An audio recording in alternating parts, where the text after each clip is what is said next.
ঘোষের লেখা কবিতা মিথ্যে কথা।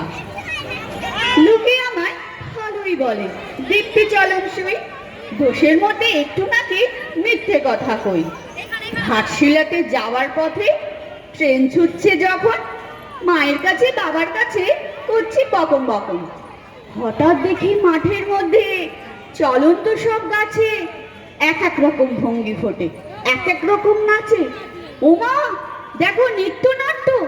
যেই বলেছি আমি, মা বকে দেয়, বড্ড তোমার বেড়েছে ফাজলামি। চিড়িয়াখানার নাম জানো তো?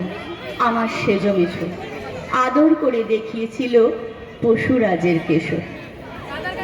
কদিন পরে চুন খসানো দেয়াল জুড়ে কি ঠিক অবিকল সেই রকম মূর্তি যেন দেখি।